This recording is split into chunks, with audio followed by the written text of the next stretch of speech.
Assalamualaikum warahmatullahi wabarakatuh. Oke. Selamat pagi Bu Waalaikumsalam Salia. warahmatullahi wabarakatuh.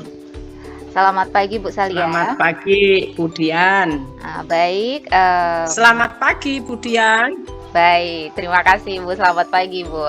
Mmm, Terima kasih atas kesempatan yang sudah Ya, diberikan kepada pagi. saya, di mana pada hari ini kita akan melakukan sesi wawancara ya Bu.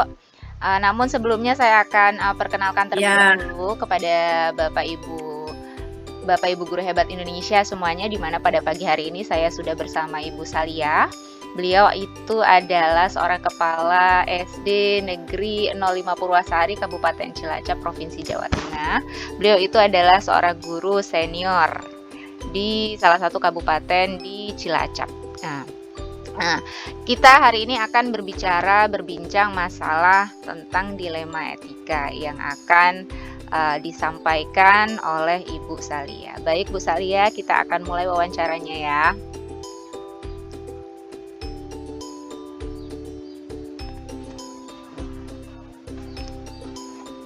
Baik, ya, Bapak Ibu guru hebat Indonesia ya, semuanya, siap. kita mulai pertanyaan yang pertama untuk Ibu Sal. Yang pertama adalah, pernahkah Ibu menangani permasalahan dilema etika di sekolah?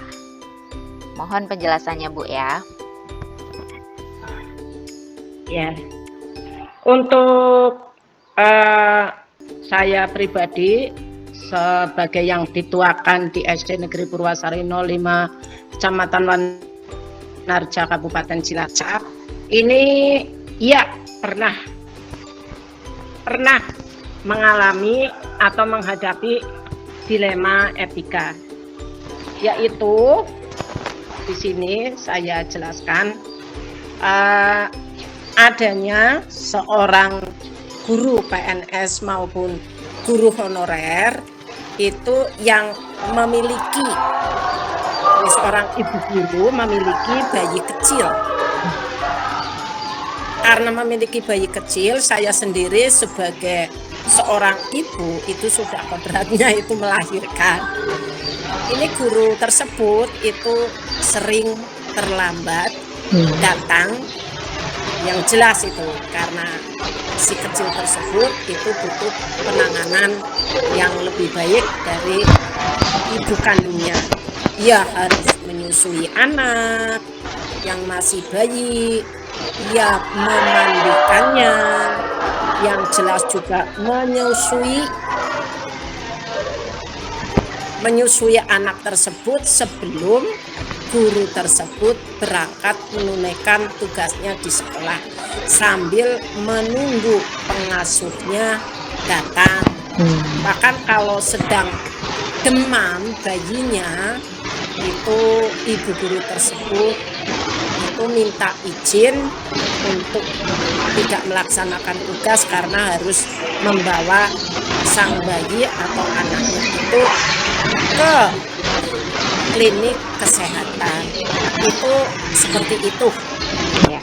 Baik Bu, terima kasih. Kemudian pertanyaan yang kedua, selama ini bagaimana Anda dapat mengidentifikasi kasus-kasus yang merupakan dilema etika, Bu?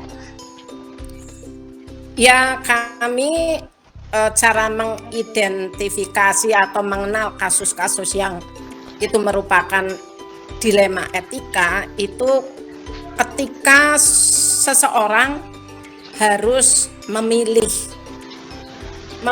antara dua pilihan, yang mana pilihan tersebut keduanya itu adalah pilihan secara moral adalah benar, tetapi bertentangan sebetulnya. Itu seperti itu cara mengidentifikasi kasus-kasus yang bersifat dilema etika. Jadi merupakan serba bingung. Di satu sisi memang itu harus ditangani, tapi di sisi lain itu memang bertentangan dengan tugas utamanya, tapi dua-duanya itu penting. Itu cara mengenali atau mengidentifikasi kasus-kasus yang berhubungan dengan dilema etika itu tersebut, seperti itu Bu Dian. Baik Bu, kemudian Bu ya, Selama ini, bagaimana Ibu menjalankan pengambilan keputusan di sekolah, terutama untuk kasus-kasus yang berkaitan dengan dilema etika, Bu? Ini karena memang harus hati-hati ya. Ini sifatnya manusia, manusiawinya juga harus berbicara di dalamnya. Apalagi yang sering ditangani atau dihadapi ini permasalahan sering membentur ibu-ibu, khususnya karena saya di dunia pendidikan, maka sering terbenturnya dengan ibu-ibu guru yang bukan hanya menangani masalah punya bayi dan lain sebagainya. Ini cara pengambilan keputusan saya sebagai yang dituakan di sekolah apabila dihadapkan dengan dilema etika seperti ini, itu yang sama-sama benar atau sama-sama mengandung nilai kebijakan, kita harus menganalisa dulu terlebih dahulu permasalahan dari kasus tersebut. Jika kasus tersebut itu merupakan rujukan moral itu kan merupakan situasi yang terjadi ketika seseorang harus membuat keputusan antara benar atau salah. Maka di sini harus tegas. Apabila memang permasalahannya itu masuk dalam rujukan moral seperti tadi yang saya jelaskan, maka kita harus bersikap tegas, yaitu berpihak jelas kepada kebenaran. Itu seperti itu, walaupun jangan berat adanya. Pengambilan keputusan yang dilakukan harus secara akurat. Itu keputusan yang diambil itu harus berdampak juga pada terciptanya lingkungan yang positif, kondusif, aman, dan nyaman untuk dua-duanya. Yang nyaman di yang sedang bermasalah, nyaman juga tidak berdampak negatif pada yang mengambil kebijaksanaan seperti kepala sekolah atau kami ini sebagai yang dituakan. Itu seperti itu, Bu Dian. Baik, selanjutnya Bu ya, langkah-langkah atau prosedur teknis seperti apa yang biasanya Ibu lakukan dalam menangani kasus dilema etika? Ya.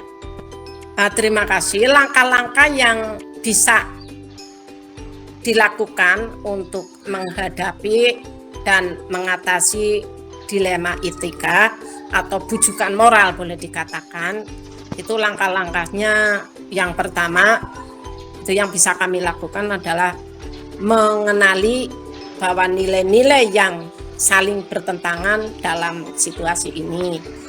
Yang kedua, menentukan siapa yang terlibat dalam situasi tersebut.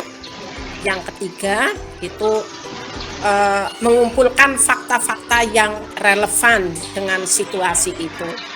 Yang keempat, membuat keputusan jelas ini dan melakukan refleksi. Itu langkah-langkah yang bisa kami ambil, Bu. Baik, Bu. Hal-hal apa saja nih, Bu, yang selama ini Ibu anggap efektif dalam pengambilan keputusan terutama untuk kasus-kasus dilema etika, Bu? Itu hal-hal yang efektif dalam pengambilan keputusan itu adalah yang pertama melakukan analisa resiko, yang kedua berbicara dengan orang yang bersangkutan, yang ketiga mengacu pada peraturan yang berlaku, yang keempat meninggalkan situasi tersebut sepenuhnya apabila memang dipandang itu berat untuk diambil keputusan, ya sudah, itu solusinya ya sudahlah, seperti itu, ditinggalkan. Itu seperti itu menurut saya gitu. Baik Bu. Kemudian Ibu, hal-hal apa saja yang selama ini merupakan tantangan dalam pengambilan keputusan, Bu? Hal-hal yang merupakan tantangan dalam pengambilan keputusan terkait dengan kasus dilema etika tentunya ya. Karena ini adalah permasalahannya pada dilema etika, itu antara lain yang pertama kondisi individu lawan masyarakat, ya jelas itu. Yang kedua kondisi rasa keadilan lawan rasa kasihan, kan begitu? Iya. Kita di satu sisi harus bersikap adil, tapi di sisi lain itu Kalau misalnya terlalu tegas, tidak, maka timbul kasihan, rasa kasihan. Jadi itulah dilemanya. Yang ketiga, kondisi kebenaran lawan kesetiaan. Yang selanjutnya, kondisi jangka pendek lawan jangka panjang.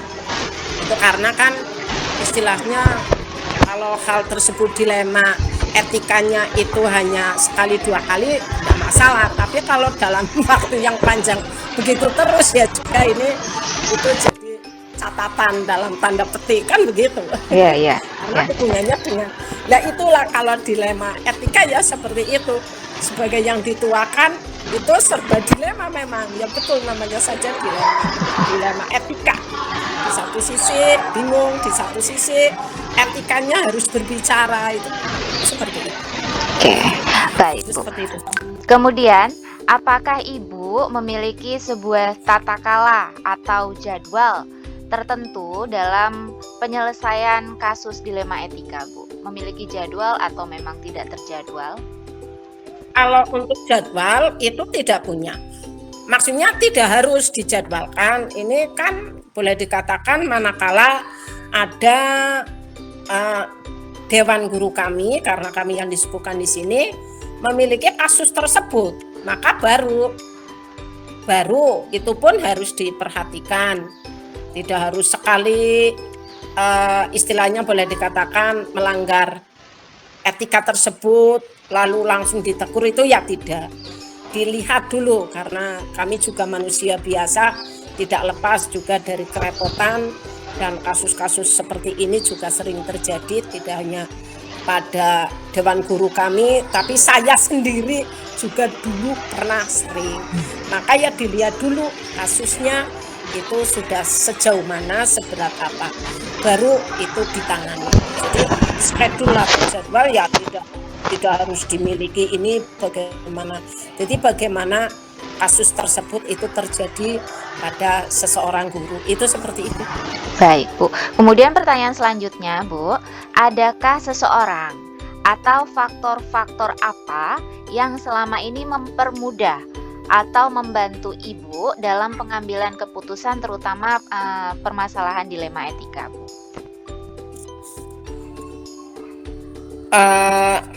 Ya, mempertimbangkan opsi terbaik berdasarkan kasus tersebut. Yang kedua, mencari informasi lebih lanjut untuk mendasari opsi tersebut. Itu seperti itu. Terakhir nih Bu, pertanyaan terakhir. Dari semua hal yang telah Ibu sampaikan, pembelajaran apa yang dapat Ibu sendiri petik dari pengalaman Ibu sendiri terkait dengan pengambilan keputusan permasalahan dilema etika? Ya, mungkin lebih cenderung ke kita mengenali atau mengidentifikasi pemangku kepentingan tersebut dalam dilema tersebut. Seseorang akan dipengaruhi oleh keputusan yang diambil. Yang selanjutnya ya membuat daftar semua fakta-fakta yang sesuai dari dilema tersebut. Itu seperti itu.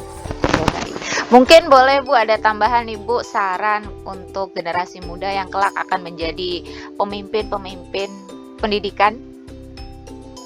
Ya, saran dari kami yang sudah cukup lama memang menggeluti dalam dunia pendidikan dan sebagai yang dituakan, itu banyak sekali, tidak hanya istilahnya dilema etika yang dari ringan sampai ke berat, tapi memang pada intinya walaupun itu merupakan dilema, apapun bentuk dilemanya, itu tetap kita sebagai seorang pendidik itu harus istilahnya berimbang antara kepentingan pribadi dan kepentingan kedinasan atau tugas dan kewajiban kita sebagai pendidik.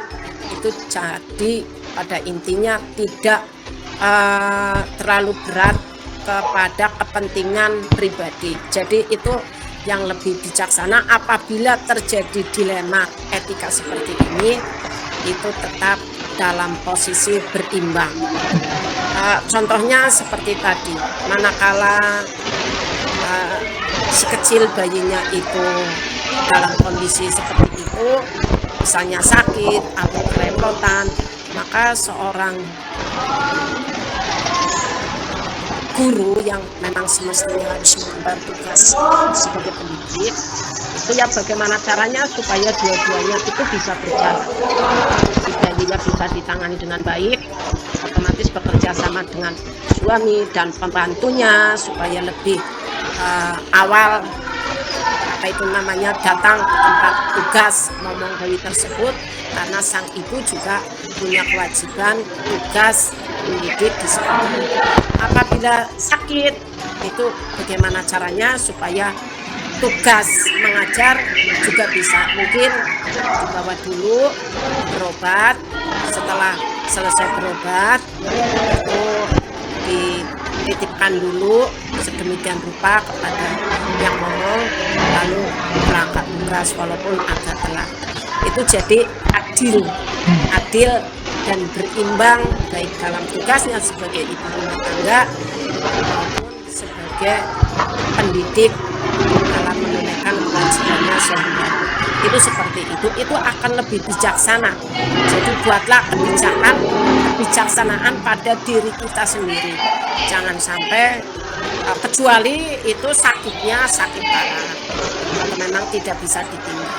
Tapi kalau setiap ada kesibukan seperti itu, anaknya sakit lalu meninggalkan tugas, sering misalnya, ini ya juga kurang bisa ditolerir. Itu seperti itu kalau menurut saya. Terima kasih.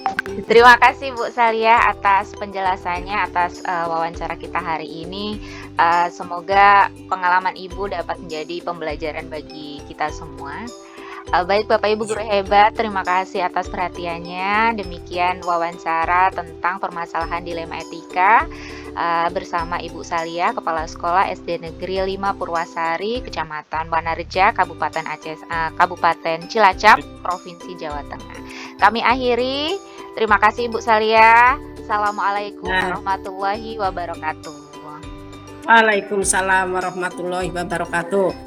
Sukses selalu Budian, semoga lancar, sukses sampai rampung ya. Amin. Ya. Terima kasih Bu.